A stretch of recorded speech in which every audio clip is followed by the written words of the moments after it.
Good morning students, welcome once again. Now previous video में देखा था डेट जो ग्लेशियर्स होते हैं, ओके, या फिर अंडरग्राउंड वाटर्स होते हैं, तो उसके कारण किस टाइप की लैंड फॉर्म्स होती है, जिसमें श्रिंकहोल्स एंड केविन्स के बारे में देखा था। ओके, नाउ अब जो नेक्स्ट टॉपिक है that is our functions of a wind. Okay, तो विंड का फंक्शन देखेंगे तो यहाँ पे ये बताया है कि जो विंड होती है वो डेजर्ट एरिया में सबसे ज़्यादा एक्टिव होती है। वो लेवल को बैलेंस करने के लिए एक एजेंट की तरह वर्क करती है। एंड इसके अलावा डेजर्ट एरियाज में विंड के फास्ट ब्लो के लिए उनमें फेवरेबल कंडीशंस भी होती है। फेवरेबल कंडीशंस या सिचुएशंस मींस किस टाइप की, तो डेजर्ट में वाटर, रेन वाटर या फिर जो रेनफॉल होती है वो बहुत ही ज़्यादा कम होती है। ओके, वहाँ का टेम्परेचर भी बहुत ही हाई रहता है।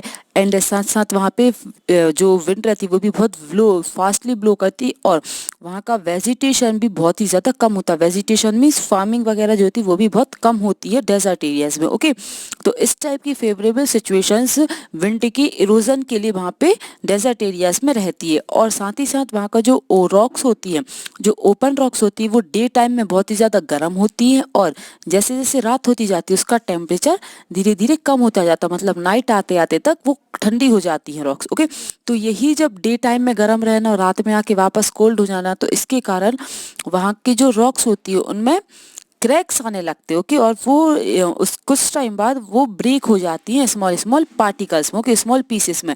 ओके, तो यही जो प्रोसेस है, यही प्रोसेस वेदरिंग को कंप्लीट करती है, weathering by the wind. Okay, so next यहाँ पे है इरोजन। अब ये विंड के थ्रू इरोजन देखेंगे। इरोजन में क्या होता है, जो विंड की जो वेलोसिटी होती है ना, ओके, तो डेजर्ट एरियाज में बहुत ही ज़्यादा हाई होती है। ओके, वो ज़्यादातर ज़्यादा हाई बनी रहती है। और वो अपने साथ विंड अपने साथ पेबल्स और सैंड पार्टिकल्स को उड़ा के ले जाती है। ओके, तो ये जो पार्टिकल्स जब इन पे फ्रिक्शंस होता है ना, तो आपस में ये टकराने के कारण रॉक्स धीरे धीरे घिसने लगती है। ओके, और जो वर्क होता है इरोजन का, ओके, तो वो डिफरेंट डिफरेंट फॉर्म्स में परफॉर्म करती है। 3 फॉर्म्स में, the first one is transportation, second one is collision and the third one is friction. Okay, so इसको अब वन बाय वन देखेंगे। ट्रांसपोर्टेशन मीन्स वन प्लेस से दूसरी प्लेस में पार्टिकल्स को लेके जाना with the medium of a air. Okay, so the process of blowing away rock particles, okay, rock particles को ब्लो करना मीन्स उड़ा के लेके जाना। ओके, सो ये कहलाता है transportation. Second is friction. Friction में क्या होता है, जो पार्टिकल्स होते हैं रॉक पार्टिकल्स, उनका डिसइंटीग्रेशन होता है। डिसइंटीग्रेशन मीन्स होता है डिकम्पोज होना या फिर ब्रेक होना छोटे छोटे पीसेस में, ओके, छोटे छोटे पार्टिकल्स में। तो जब रॉक ये उनका डिसइंटीग्रेशन होता है बाय द फ्रिक्शंस, तो वो छोटे पार्ट्स में ब्रेक हो जाती है, उनका वेट भी लाइट हो जाता है और साइज भी छोटी हो जाती, जिसके कारण एयर को अपने विंड को अपने साथ ब्लो करने में इजी होता है। ओके, तो this is also the work done under the erosion. Okay, so third one is collision. Collision में क्या होता है, when wind with sand particles रब द रॉक्स। ओके, तो जो विंड में सैंड पार्टिकल्स होते हैं वो रॉक को रब कर देते हैं, और रॉक को रब करने के कारण रॉक भी धीरे धीरे स्मॉल पीसेस में टूटने लगती हैं। Clear this erosion function. Now next is, अब देखेंगे जो विंड का इरोजन होता है विंड के थ्रू, वो अफेक्ट किस किस कैसे प्रभावित होता है, किन किन चीजों से वो अफेक्ट होता है। ओके, तो first one is speed of wind. देखो, विंड की जितनी ज्यादा स्पीड रहेगी तो जो इरोजन हो रहा है वो भी उतना ही ज्यादा हाई क्वांटिटी में होगा। ओके, साथ ही साथ जो सैंड पार्टिकल्स, जो रॉक पार्टिकल्स एयर में प्रेजेंट है, विंड में प्रेजेंट है, उनकी साइज, क्वांटिटी और साथ ही साथ कितने हाइट या कितने एल्टीट्यूड में वो ब्लो कर रहे हैं। ओके, ये चीज भी रिवर के इरोजन को अफेक्ट करती है। द थर्ड इज रॉक का स्ट्रक्चर और उसका शेप कैसा है। Okay, and the last one is climate. तो किसी भी पर्टिकुलर एरिया का क्लाइमेट भी बहुत मेन इंपॉर्टेंट रीजन होता है वहाँ के विंड के इरोजन के लिए। ओके, नाउ इन्हीं सब इरोजन होता है विंड का, तो उसके कारण मेनली टू टाइप की लैंड फॉर्म्स होती हैं। सॉरी, रॉक्स के 2 टाइप के शेप्स में कन्वर्ट होते हैं। First one is mushroomed rock, mushroomed shape rock. Okay, तो ये मशरूम्ड शेप का रॉक जो होती है वो मशरूम शेप टाइप में कन्वर्ट हो जाती है। Second one is yardang shapes. Okay, तो उससे याडंग शेप भी बनता है because of the wind erosion.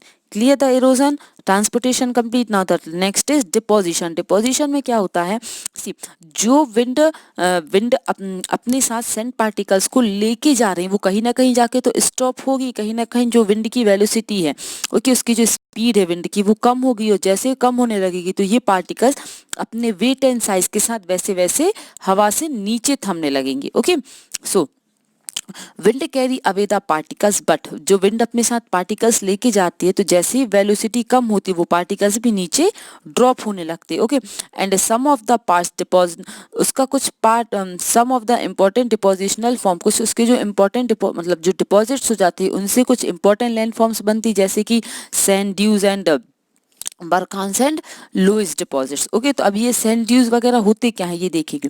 Sand dues means होता है, ये आपको जो रेत के टीले दिखाई दे रहे हैं ना, ओके, यही कहलाते हैं सैंड ड्यूज। ओके, सो इसमें अगर अपन मीनिंग वाइज देखें तो क्या होता है, जब विंड ब्लो होती है तो कई बार उसके सामने ऑब्स्टिकल्स आ जाते हैं, ओके, हर्डल्स आ जाते हैं उसके रास्ते में, जिस रीजन से, जैसे ये विंड ब्लो हो रही है, ओके, सी हियर, ये विंड फ्लो हो रही है अभी, उसके साथ साथ सैंड पार्टिकल्स भी इसके अंदर है, लेकिन यहाँ पे कुछ हर्डल जैसे रॉक आ जाने के कारण, ओके, कुछ हर्डल आ जाने के कारण इनकी जो स्पीड है, स्पीड, ओके, वो कम हो गई, जिस कारण से जो पार्टिकल्स, ये particles get fallen down on a ground. Okay, तो ये पार्टिकल्स नीचे गिरने लगते, तो जिसके कारण से इस टाइप का स्ट्रक्चर फॉर्म होता है।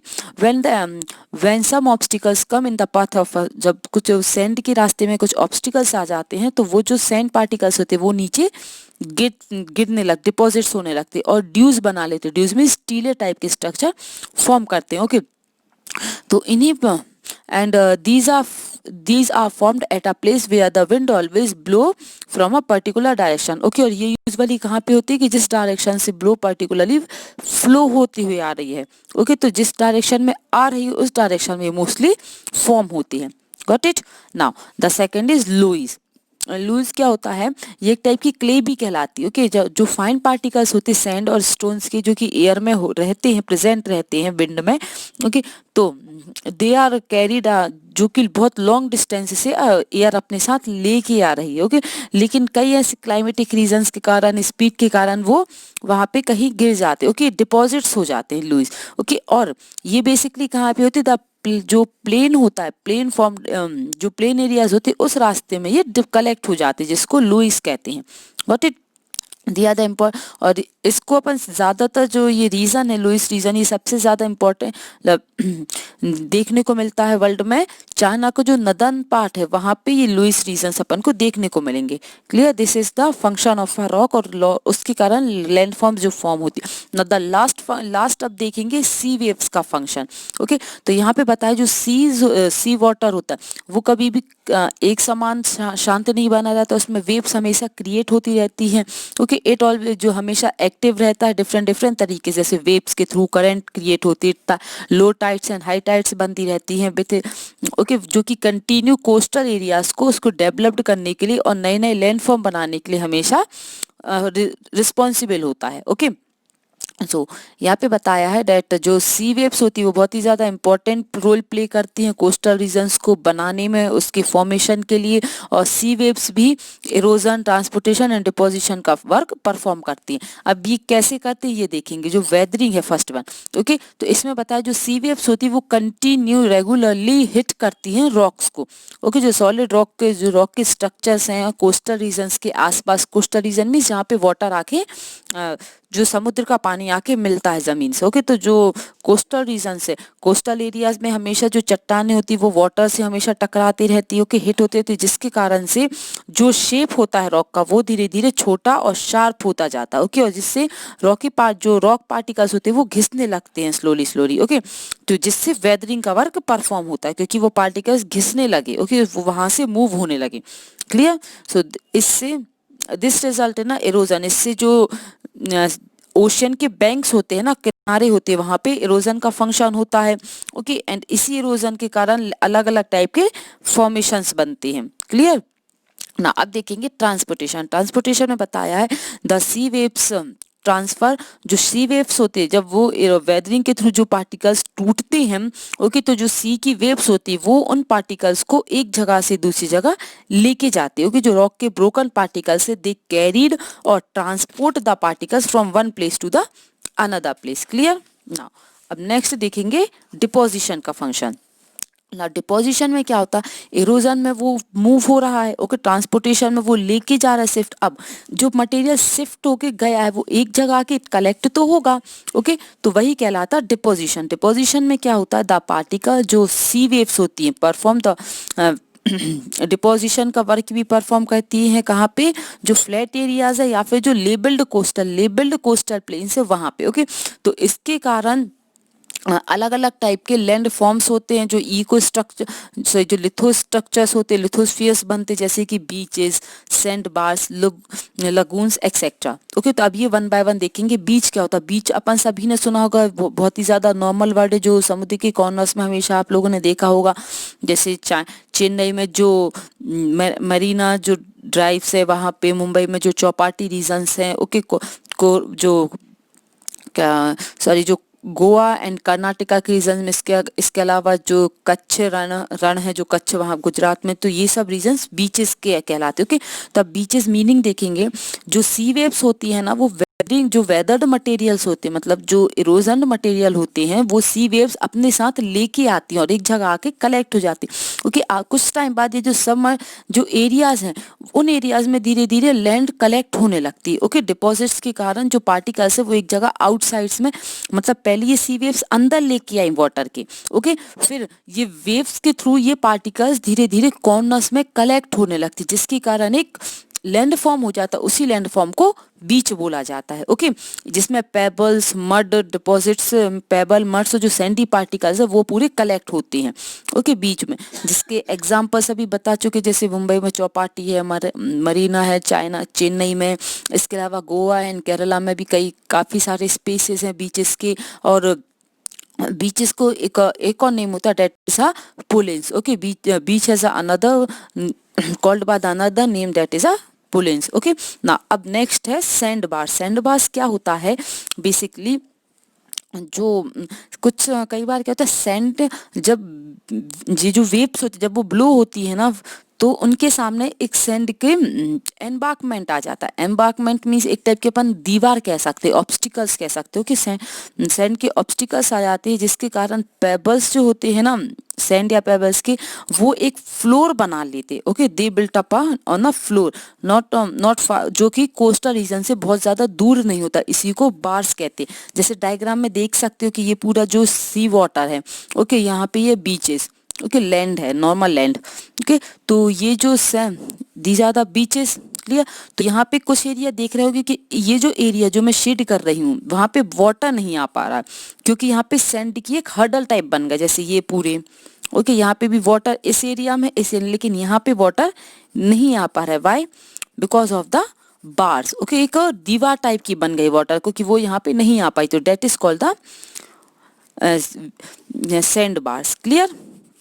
Now got it, sand bars. Now अब नेक्स्ट देखेंगे लगून्स क्या होता है। लगून्स, जब ये सैंड बार्स बन जाते हैं, ओके, व्हेन द ये जो बार्स बन जाते हैं जब ये बढ़ते जाते हैं, तो एक टाइम बाद क्या होता है, ये जो रास्ते को पूरा कवर कर देते हैं, मतलब यहाँ पे एक लेक, सी वाटर, जो सी वाटर होता है वो एक छोटी सी लेक टाइप का स्ट्रक्चर फॉर्म कर लेता है। लेक और लगून्स में सिर्फ ये डिफरेंट होता है, लेक जो होती है वो पूरे साइड से लैंड से कवर होती है, यहाँ पे वाटर और चारों साइड लैंड होती है, ओके। लेकिन लगून में एक साइड ऐसा होता है जो कि ओशियन से कनेक्ट होता है, ओके। ये लिटिल बिट लेक टाइप की दिखाई देती है, ओके, लेक टाइप स्ट्रक्चर होता है।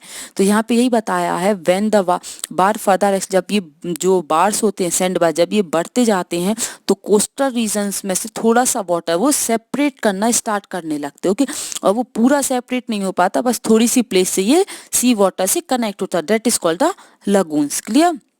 सो लगून्स आर जनरली जो लगून्स होते हैं वो नॉर्मली एक ओपन सी से कनेक्ट रहते हैं, एक नैरो गैप के थ्रू, ओके, एक छोटी सी गैप के थ्रू ये कनेक्ट रहते हैं, बार्स एंड हेडलैंड्स के थ्रू। जो the lagoons is the coastal, इसको जैसे मैंने अभी बताया कि लेक की तरह स्ट्रक्चर्स होते हैं, इसीलिए इसको कोस्टल लेक भी बोलते हैं। ओके, कोस्टल लेक की तरह ये होते हैं। ओके, तो जो उड़ीसा में चिलिका लेक है, it is a example of lagoons. Okay, इसके अलावा पुलिकट लेक भी इसी का एग्जांपल है, जो कि ईस्टर्न कोस्टल रीजन्स में लगून का एग्जांपल है। ओके, तो केरल में भी आपको इसी टाइप के लगून्स देखने को मिलते हैं।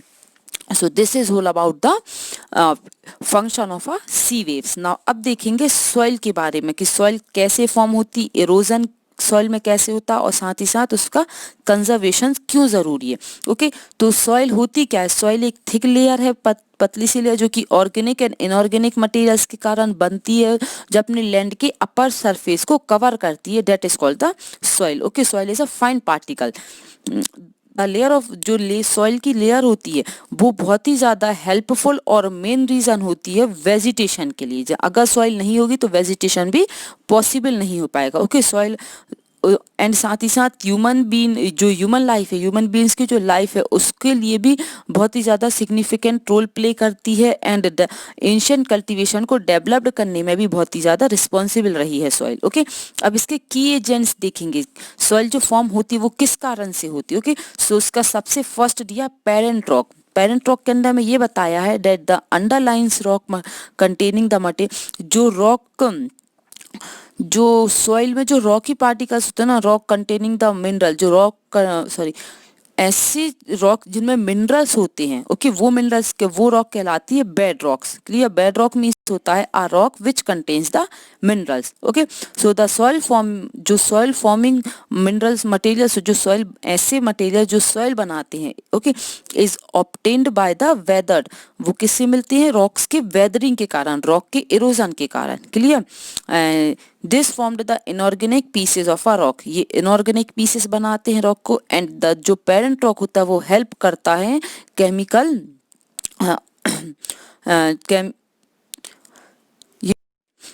केमिकल ऑर्गेनाइजेशंस के अलावा कलर फॉर्मेशन, मिनरल जो इसमें प्रेजेंट होते हैं, उसकी फर्टिलिटी, इन सब चीज़ के लिए पेरेंट रॉक बहुत ही ज़्यादा हेल्प करता है। ओके, इंपॉर्टेंट रोल होता है उसके लिए। ना सेकंड अब देखेंगे वो है surface shape. Okay, the process of a rock formation directly और indirectly affect the shape of a earth. जो सॉइल का फॉर्मेशन होता है वो डायरेक्टली या इनडायरेक्टली सरफेस के शेप पे अफेक्ट करता है। Okay, the soil formation is very slow as a water. Soil formation की जो प्रोसेस होती है वो बहुत ही ज़्यादा स्लो होती है। ओके, क्योंकि इसमें टाइम लगता है, it takes a lot of time. Okay, as a water shapes is very low in a shape slope area. Okay, ये शेप स्लोप एरियाज में बहुत ही ज़्यादा स्लो होती है, बिकॉज वाटर जो फ्लो होता है वो बहुत फास्ट होता है। ओके, जो स्लोपी एरियाज होते हैं यहाँ पे वाटर बहुत जल्दी यहाँ पे जल्दी ये फ्लो होता है, तो फास्ट फ्लो होने के कारण यहाँ पे जो पार्टिकल्स होते हैं, ओके, स्लोपी एरियाज में, तो ये पार्टिकल्स रुक नहीं पाते, इसलिए ये स्लोपी एरियाज में इसका फॉर्मेशन, सॉइल का फॉर्मेशन बहुत ही ज़्यादा स्लो होता है। बट अगर अपन प्लेन एरियाज में देखें तो प्लेन एरियाज में सॉइल फॉर्मेशन फास्ट होता है as compare to the slope areas. Okay, इसीलिए जो प्लेन एरियाज होते हैं वो बहुत ही ज़्यादा फर्टाइल एरियाज कहलाते हैं। क्लियर? नाउ टाइम जो होता है that is also a very important factor, बहुत इंपॉर्टेंट एक पार्ट होता है ना। The physical chemical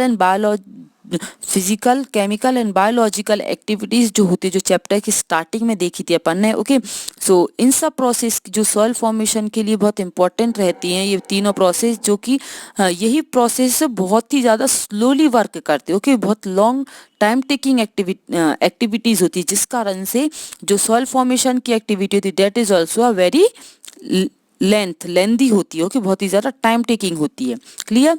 now the next is climate. Climate भी बहुत इंपॉर्टेंट फैक्टर होता है सॉइल के फॉर्मेशन के लिए। ओके, वो इंडिपेंडेंटली बहुत इंपॉर्टेंट वर्क करता है, and in fact the formation of a soil is done by the, जो सॉइल का फॉर्मेशन होता है जो कि एक बहुत पैसिव एजेंट होता है क्लाइमेट भी। ओके, पैसिव एजेंट मतलब वो इंपॉर्टेंट तो, लेकिन वो इतना एकदम सामने आके वर्क नहीं करता। ओके, जैसे कि रॉक एंड एक्टिव एजेंट्स की तरह ये होता है rock. Okay, which work in opposite direction. ये कैसे करता है? अपोजिट डायरेक्शन में ये वर्क परफॉर्म करता था। Climate affect the climate biological activities को अफेक्ट करता है, एंड जो डिफरेंट सॉइल्स होती हैं इस फॉर्म, और इसी बायोलॉजिकल प्रोसेस के थ्रू जो क्लाइमेट के कारण अफेक्ट होती है, और इसी के थ्रू पेरेंट रॉक्स जो होती है वो अलग अलग रीजन्स में अलग अलग टाइप की रॉक फॉर्म करती है, that is because of the climates. Okay, now the next is vegetation and organism. Vegetation and organism में ये बताया है जो ट्रीज एंड ऑर्गेनिज्म होते हैं they also help in a formation of a bed rock, means parent rocks को बनाने में बहुत इंपॉर्टेंट रोल प्ले करते हैं। ओके, बहुत हेल्पफुल रहते, and the livings remains in the soils, जो सॉइल्स रिमेन्स रहती हैं ओके वो ट्रीज को और जो डेड बॉडीज होती है उनको डिकम्पोज करने में बहुत ही ज़्यादा हेल्पफुल रहती, और जो साथ ही साथ जिसके कारण सॉइल में ह्यूमस क्रिएट होता है। ओके, ह्यूमस बहुत ही ज़्यादा इंपॉर्टेंट होता है, बहुत fine party, humus is a very fine material from the remains of a plants and animals। plants and animals का जब डिकम्पोज होता है उससे जो प्रोड्यूस होता है ह्यूमस ओके बहुत ही ज़्यादा फाइन पार्टिकल होता है, और इसी के कारण सॉइल को मॉइस्चर मिलता है। ओके, नमी मिलती है क्रॉप्स को या फिर ग्रो को वो सॉफ्ट रख सके। ओके, मॉइस्चर प्रोवाइड करता है because of this living particles which is present in the parent rocks. Okay, now अब ये तो हो गया की एजेंट्स की कौन कौन से एजेंट्स है जिसके कारण सॉइल फॉर्म होती है। ओके, ना अब जो नेक्स्ट है soil, that is a soil horizon. Soil horizon में ये स्ट्रक्चर देखेंगे कि सबसे अपर लेयर से सबसे लोअर लेयर में ये कैसे, तो जो लॉन्गिट्यूडनल हॉरिजन्स होते हैं विच a well developed soil which become set up, जिससे किसी भी सॉइल का स्ट्रक्चर कलर लेयर ये सब जो अफेक्ट करती है ओके जो अरेंज होती है हॉरिजॉन्टल, इसी को कहते हैं soil horizontals. Okay, soil horizons. अब देखेंगे this is an upper most layer which contain, ये जो ह्यूमस है ये सबसे अपर मोस्ट लेयर है। Okay, so this is an upper most layer जो कि किससे ऑर्गेनिक मटेरियल से बनी होती है, इसमें organic material and humus present होते हैं ना upper layer of soil. Okay, इसको अपन क्या बोलते हैं, top soil. Okay, clear. Now the upper part of a horizon contains more humus whereas it's lower part contains the most organic, मतलब इसका जो सबसे ऊपर का पार्ट होता है ना, सबसे ऊपर के पार्ट में जो ह्यूमस होता है वो सबसे ज्यादा हायर रहता, और जिसके अंदर का पार्ट है ओके टॉप सॉइल का उसमें ऑर्गेनिक मटेरियल ज्यादा होते हैं। Clear, got it. Now next इसमें बताया है दैट जो ह्यूमस एंड ऑर्गेनिक मटेरियल्स होते हैं okay contained down to the third part of a water. Okay, so और इसका थर्ड पार्ट क्या होता है, वाटर रहता है। ओके, मीन्स जो टॉप सॉइल है, सपोज इतनी टॉप सॉइल तो यहाँ पे रहेगा ह्यूमस, यहाँ रहेगा ऑर्गेनिक मटेरियल, उसका जो थर्ड पार्ट है दैट इज कवर्ड विथ और contains the water. Okay, now इसमें आगे बताया है नेक्स्ट इज सब सॉइल, जो सेकंड नंबर की सॉइल है वो कहलाती subsoil that contains the weathered rock material sand and strict slides and clays. Okay, जो सेकंड जो उसका पार्ट होता है वो सब सॉइल कहलाती, टॉप सॉइल के बाद सब सॉइल, जिसमें क्या होता है जो रॉक मटेरियल से जो वेदरिंग के थ्रू वेदर्ड हो चुके हैं, ट्रांसपोर्ट हो चुके हैं। ओके, तो इसमें वेदर्ड रॉक मटेरियल्स होता है, साथ ही साथ इसमें सैंड्स होती हैं, स्लेट्स होती है और क्ले इसमें सेकेंड लेयर में प्रेजेंट होती है। Okay, now the third layer क्या होता है, third layer contain the parent rock material. Okay, ये थर्ड लेयर क्या होती है, पेरेंट रॉक मटेरियल रहता है इसमें। ओके, सो और साथ ही साथ जो पेरेंट रॉक मटेरियल होती है उसमें bed rock is not a part of the soil profile. जो सॉइल प्रोफाइल अपन पढ़ रहे हैं ओके उस सॉइल प्रोफाइल में पेरेंट रॉक मटेरियल इसका पार्ट नहीं होता। Okay, but provide the basic to the, लेकिन ये बेस देता है, किसके लिए बेस रहता है ये, मतलब ये स्ट्रक्चर में तो नहीं पढ़ते अपन इसको, जो सॉइल प्रोफाइल का स्ट्रक्चर पढ़ते हैं उसमें पेरेंट रॉक मटेरियल नहीं रहता इंपॉर्टेंट, लेकिन जो थर्ड लेयर होती है ना बेड रॉक होती है, सॉरी पेरेंट रॉक में बेड रॉक का स्ट्रक्चर नहीं पढ़ते, लेकिन बेड रॉक पेरेंट रॉक को बेस देती है। ओके, जो थर्ड हॉरिजन है उसका बेस बनाती है parent rock, sorry parent rock का बेस बनाती है bed rock. Clear. Okay, now अब देखेंगे सॉइल इरोजन।